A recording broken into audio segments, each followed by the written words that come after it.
El día de hoy vamos a hablar de un tema particularmente sentido para el México del presente y al mismo tiempo muy escuchado, muy debatido, muy procesado en la opinión pública, que es el tema de la seguridad y de la justicia, de la seguridad y la justicia en México. María, quizá lo primero que hay que hacer, porque hay que estar haciendo cortes lamentablemente todo el tiempo de qué ha cambiado, es una suerte de diagnóstico del presente. Es decir, ¿en dónde estamos hoy en México en materia de seguridad y justicia? Ahorita el contexto se puede caracterizar una desarticulación total entre seguridad y justicia. Tenemos una alta percepción de parte de la población de inseguridad, estamos ya alrededor de más del 70% de la población. Señala que estamos en un ambiente de mucha inseguridad, de mucha delincuencia, donde no hay un control exacto y una real, un control de parte de las instituciones para ver qué sucede con este problema.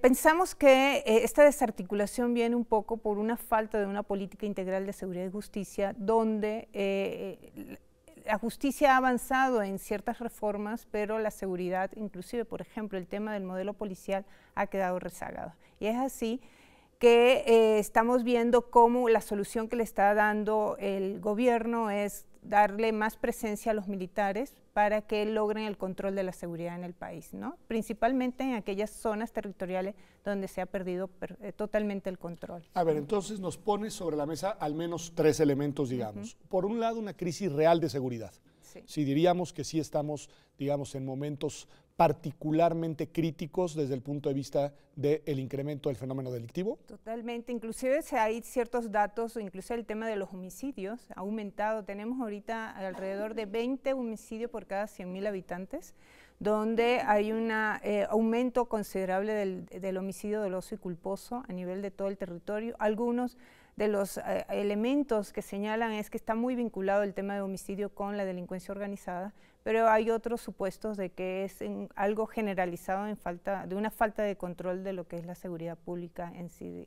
2017 fue el año con más homicidios en el México moderno, ¿sí es así? Así es, y en los últimos meses, en este año 2018, está en aumento. Es decir, la incidencia sigue en aumento y no hay una reacción importante, ¿no? Ahí nosotros consideramos que el tema de la militarización y el tema de en vez de ir a un fortalecimiento de las instituciones civiles, y más bien la solución es ir hacia una ley de seguridad interior que nos plantea tener las Fuerzas Armadas en el control y en funciones de seguridad pública, pone en riesgo aspectos importantes de un Estado democrático y de derecho, ¿no? Me parece muy bien, entonces vamos a esas otras piezas y es crisis de seguridad, pues sí, decimos sí, tristemente el incremento y la variable del homicidio doloso es, digamos, ominosa y al mismo tiempo es prueba de ello, ¿no? Digamos, ¿no? Es elocuente prueba de ello. Por el otro lado dices, una falta de fortalecimiento de las capacidades de las instituciones civiles para garantizar justicia, la otra pieza. Quedémonos ahí un minuto, porque ahí tenemos varios actores responsables, no solamente las instancias nacionales o federales, sino también las instancias estatales y municipales. Ayúdanos, ya sé que es difícil en un país tan grande como este, pero hacer un diagnóstico más o menos general de cómo es hoy el estado de las instituciones civiles de procuración de justicia. Bueno, tenemos a nivel, bueno, primero desde el 2018 que hubo, por cierto, una reforma importante en el tema de ir hacia un sistema penal acusatorio. Dentro de esa discusión y debate estaba la definición de un modelo policial para México. Esto es una decisión que todavía está pendiente.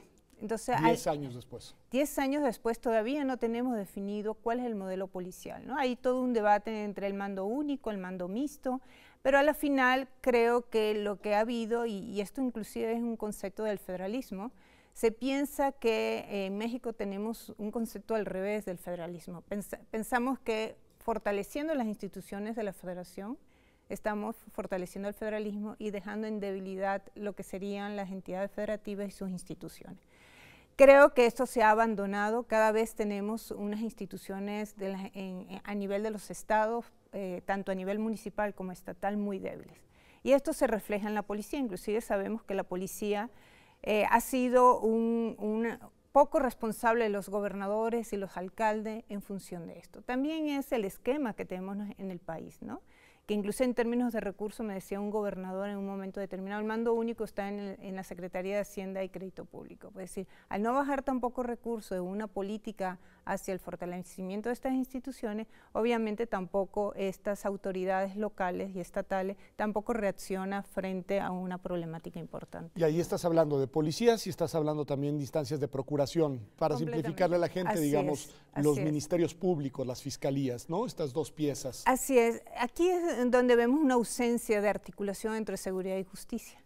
Vemos cómo, por supuesto, todo el tema, si la idea es, primero estamos en una política, vamos a decir, criminal en el país, y hay cierta definición de combatir al delito, ¿no? Entonces, pero tampoco ese combate al delito ha ido enfocado a fortalecer la policía en su actuación frente al hecho, a la reacción cuando hay un delito que se está produciendo, y por supuesto tampoco tenemos una procuración de justicia fortalecida. Tenemos importantes debilidades en cuanto a la investigación criminal, y entonces ahí es donde vemos también la percepción de impunidad, es decir, que se cometa un delito, un homicidio doloso, y que efectivamente ese homicidio tenga una investigación y termine en una sanción, es muy difícil, ¿no? Entonces, es ahí donde vemos que ni siquiera el aparato de seguridad puede reaccionar para inhibir, ni el de justicia tampoco. Es decir, frente a un delito, si hay una sanción o no hay una sanción. Entonces, sí tenemos un problema importante institucional de seguridad en la parte de policía y en la parte de procuración de justicia que efectivamente no están funcionando. Y eso, de alguna manera, algunos dicen,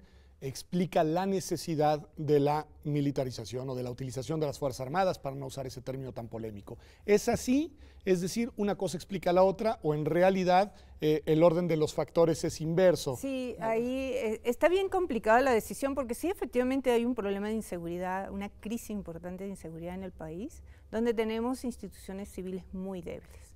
Hay todo un cuestionamiento, una ley de seguridad interior que además es muy ambigua, ahí donde metemos temas como la violación de derechos humanos, no respeto al debido proceso, que es parte un poco de que también reaccionan las Fuerzas Armadas en estos últimos 15 años de estado de excepción, donde tenemos los militares efectivamente presentes en las calles de México, ¿no? Pero que de alguna manera, frente a otros procesos que han evidenciado de alguna manera estas debilidades, porque además las Fuerzas Armadas no están para conocer lo que es un debido proceso, ni tampoco los militares están capacitados para la seguridad interior, la seguridad pública, ¿no? Entonces es ahí donde efectivamente tenemos un problema. A la final tienes a los militares en la calle, pero no estás resolviendo el problema de inseguridad. Porque el militar lo que hace es un operativo, está presente, inhibe a lo mejor, pero no combate, exactamente, es decir, no hay una investigación. No está investigando, no está buscando detener, no está buscando desmantelar redes criminales. Exactamente. Está haciendo operativos de choque, de fuerza. Así es, entonces efectivamente tampoco estamos resolviendo con las Fuerzas Armadas el problema de inseguridad, ¿no? Te he escuchado, María, hablar de manera casi indistinta entre seguridad interior y seguridad pública. Varios senadores me han recriminado a mí eso, de no son lo mismo. A ver, digo, yo tengo una opinión. Yo sí creo que es una excusa de los congresistas, los senadores de este país, para no decir que están dándole, es decir, es como no decir seguridad nacional, porque seguridad nacional ya tenemos una ley en este país que regula la seguridad nacional, y tampoco quieren aceptar que le están dando la seguridad pública a los militares. Entonces inventaron, yo sí creo que es un concepto de seguridad interior para no decir que es de seguridad pública, ¿no? La teoría es que al final esa es una discusión terminológica, es decir, llámenlo seguridad interior, pero en los hechos lo que están haciendo es seguridad pública. Es seguridad pública, ¿no? Pero no le quisieron llamar políticamente seguridad pública, porque tampoco creo, y aquí sí creo que fue una gran irresponsabilidad, ponte que sí hay una crisis y que necesitamos en este momento las Fuerzas Armadas, porque además hasta la población no es para la población algo negativo, ¿no? En sí, porque efectivamente al no contar con instituciones civiles fuertes, pues sí la gente se siente muy desprotegida.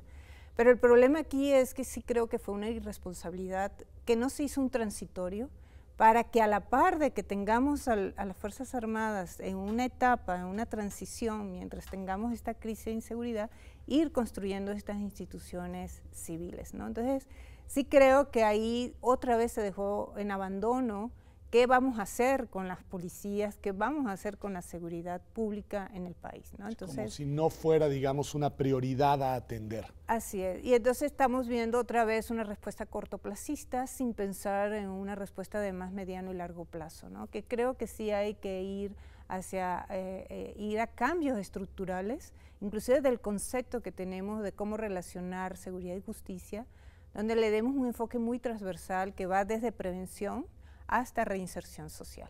Y donde ya no estemos hablando de combate, o en este cortoplacismo sí hablar de combate por la crisis que tenemos, pero empezar a hablar más bien de reducir que se cometa la criminalidad, pues más bien irnos a conceptos mucho más preventivos, desde otro punto de vista, inclusive más de política social, política económica, ¿no? Cómo afrontar la pobreza, es decir, las causas que están de alguna manera también originando muchos de los problemas de inseguridad que tenemos. O sea, mirar este tema en su complejidad más amplia.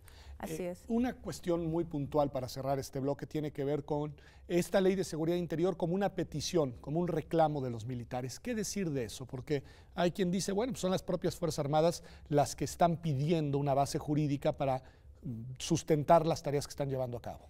Así es, yo sí pienso, y eso es evidente, que fue a partir de una solicitud expresa del secretario de la Defensa que pidió en un momento determinado, porque sí pienso yo que han querido legitimar o legalizar una actuación de las Fuerzas Armadas. El problema es que sí es un tema que ante las ambigüedades que se definieron en la ley, creo que estamos en un escenario mucho más complicado. Pues, así es. Pues vamos a un corte y volvemos, María. Estamos hablando de seguridad y justicia, pero estamos hablando de seguridad y justicia y le voy a agregar un concepto más, seguridad y justicia en democracia. Y quiero que nos explique por qué es importante hacer este énfasis en el tipo de Estado en el que queremos vivir con seguridad y con justicia. Esto es Observatorio, quédese con nosotros que ya volvemos.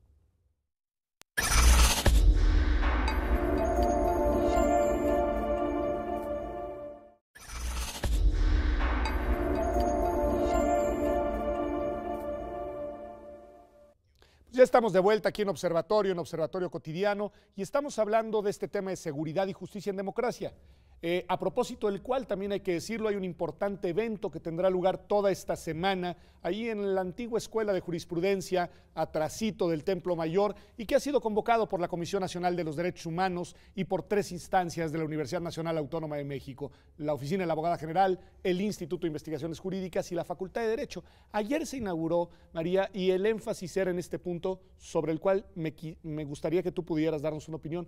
¿Por qué insistir en que seguridad y justicia las queremos en democracia? Sí, bueno, definiendo que el Estado mexicano es un Estado democrático y de derecho, ¿no? Ahí nos plantea algo muy importante, ¿no? Y más en los últimos acontecimientos. Tenemos que irnos a cómo lograr desarrollar una política de seguridad pública en el país donde no participen las Fuerzas Armadas. Por varias razones. Uno es porque definitivamente en las definiciones que se están dando ponemos en riesgo 3 aspectos.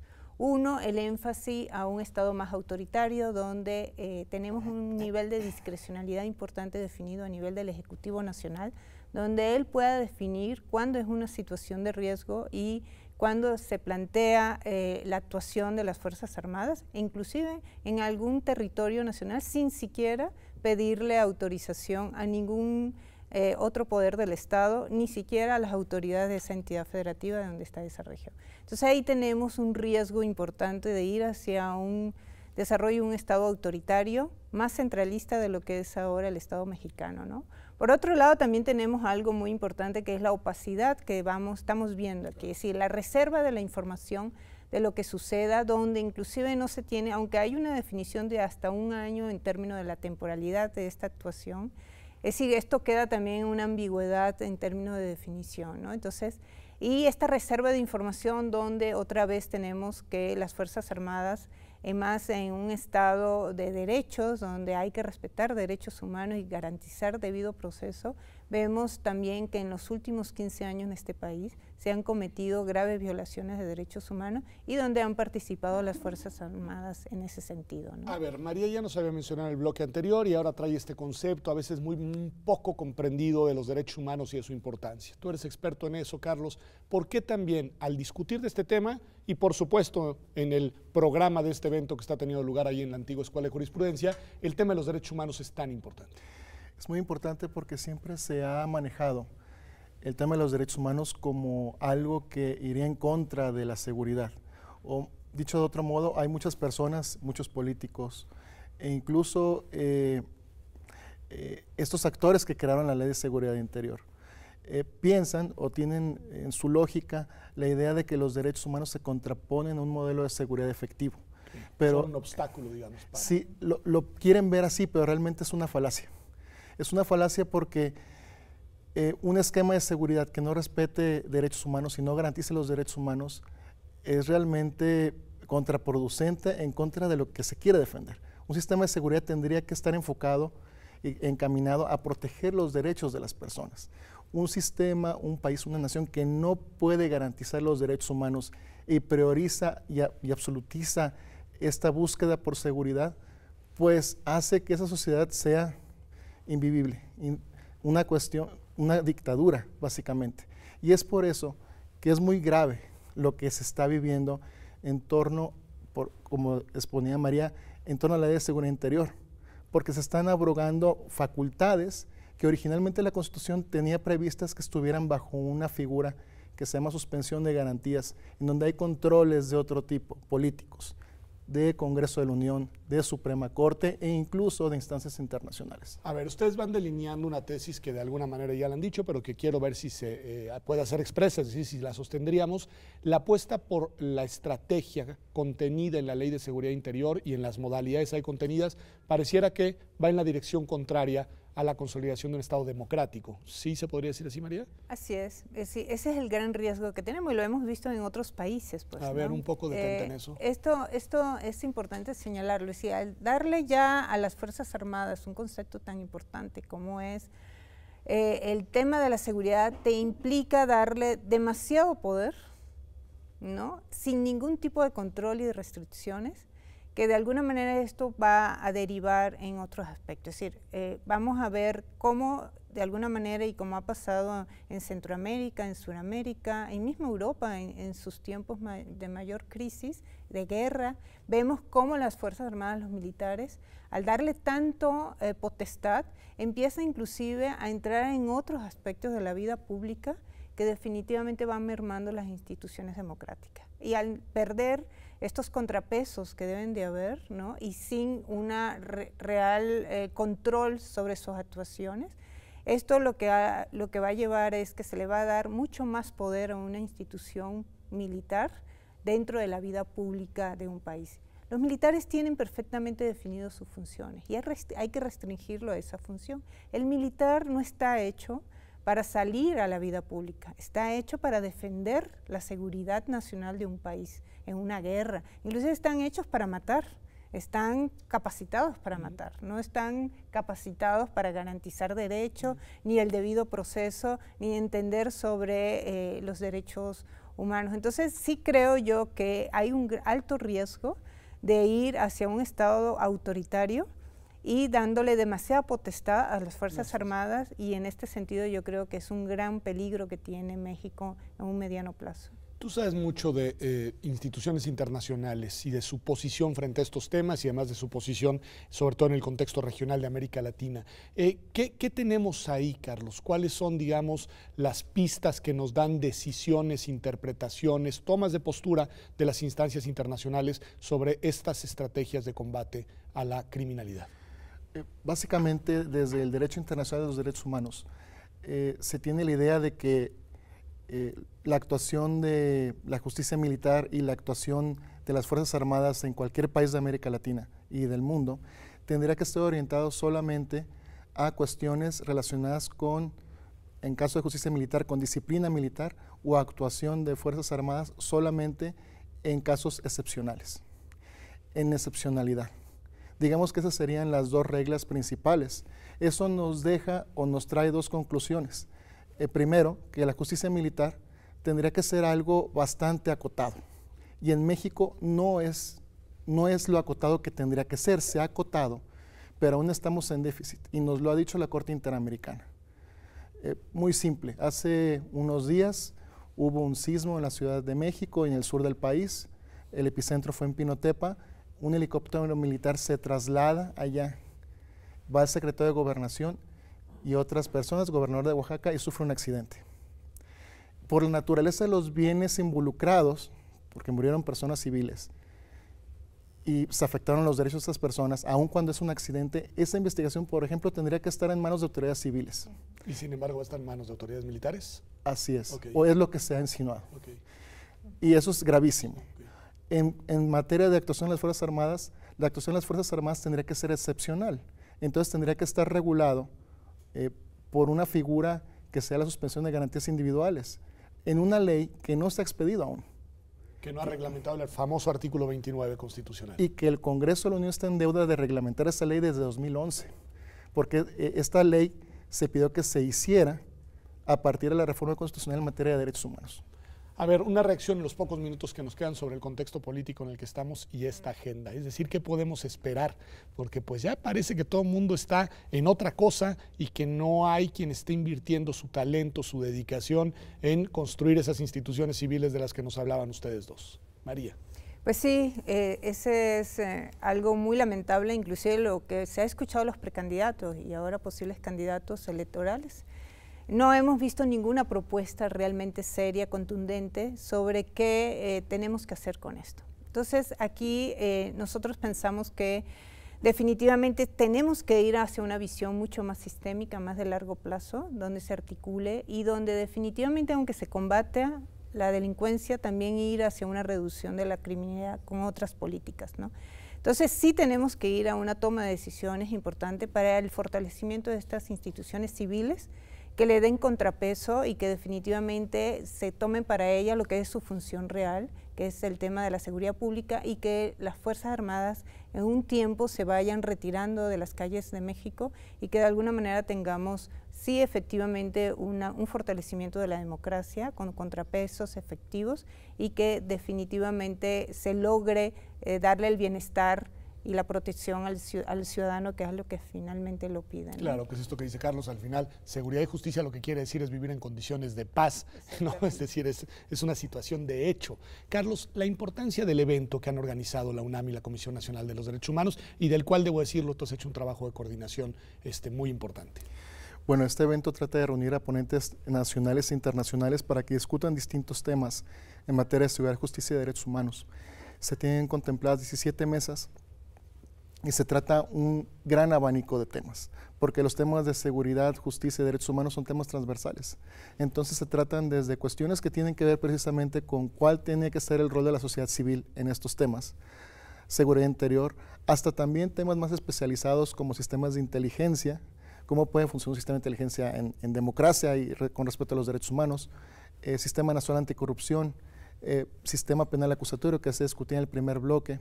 Entonces son una gran variedad de temas y tenemos ahí expertos de la academia, incluso invitados de instituciones gubernamentales y, muy importante, sociedad civil. Buenísimo, pues me parece muy importante esto porque además hasta donde entiendo, María va a estar ahí, me invitaron también a mí a estar ahí, otra gran cantidad de gente. Saldrá un documento en el cual lo que buscaremos es que la Universidad Nacional Autónoma de México, hay que decirlo, en una alianza estratégica con la Comisión Nacional de los Derechos Humanos, aporte elementos precisamente para que los candidatos y candidatas, no solamente a la presidencia, sino en general a los cargos públicos que están en juego en este año, tengan elementos para poder formular propuestas concretas y propuestas reales para garantizar eso que se llama seguridad y justicia en democracia y que tanta falta nos está haciendo a las personas en este país en este 2018. Gracias por habernos acompañado aquí a Observatorio Cotidiano. Nos vemos como todas las semanas el próximo martes aquí en TV UNAM.